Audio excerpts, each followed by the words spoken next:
Genesis chapter 25. Abraham married another woman whose name was Keturah. She bore him Zimran, Jokshan, Medan, Midian, Ishbak, and Shua. Jokshan was the father of Sheba and Dedan, and the descendants of Dedan were the Ashurim, the Letushim, and the Leumim. The sons of Midian were Ephah, Ephir, Hanok, Abida, and Eldah. All these were Keturah's descendants. Abraham left everything he owned to Isaac, but while he was still alive, he gave presents to the sons his other wives had borne him. Then he sent his sons to the land of the east, away from his son Isaac. Abraham died at the ripe old age of 175. His sons Isaac and Ishmael buried him in Machpelah cave in the field east of Mamre that had belonged to Ephron, son of Zohar the Hittite. It was the field that Abraham had bought from the Hittite. Both Abraham and his wife Sarah were buried there.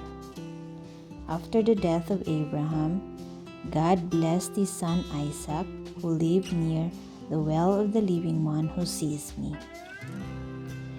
Ishmael, whom Hagar, the Egyptian slave of Sarah, bore to Abraham, had the following sons, listed in order of their birth: Nebaioth, Kedar, Adbel, Mibsam, Mishma, Duma, Massa, Hadad, Tema, Jetur, Naphish, and Kedema.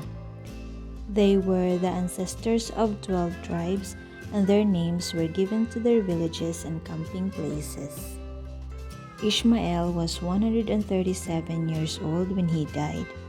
The descendants of Ishmael lived in the territory between Havilah and Shur, to the east of Egypt, on the way to Assyria. They lived apart from the other descendants of Abraham. This is the story of Abraham's son Isaac. Isaac was 40 years old when he married Rebekah, the daughter of Bethuel, an Aramean from Mesopotamia, and sister of Laban. Because Rebekah had no children, Isaac prayed to the Lord for her. The Lord answered his prayer, and Rebekah became pregnant. She was going to have twins, and before they were born, they struggled against each other in her womb. She said, "Why should something like this happen to me?" So she went to ask the Lord for an answer.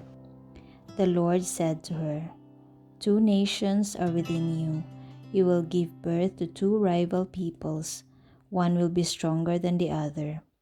The older will serve the younger." The time came for her to give birth, and she had twin sons. The first one was reddish, and his skin was like a hairy robe, so he was named Esau.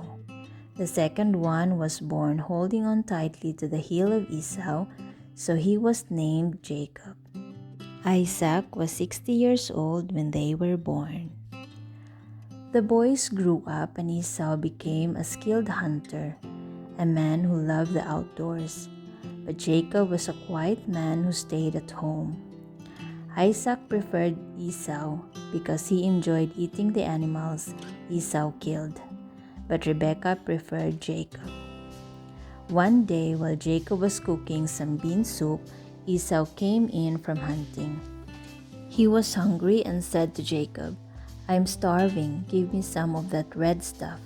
That is why he was named Edom.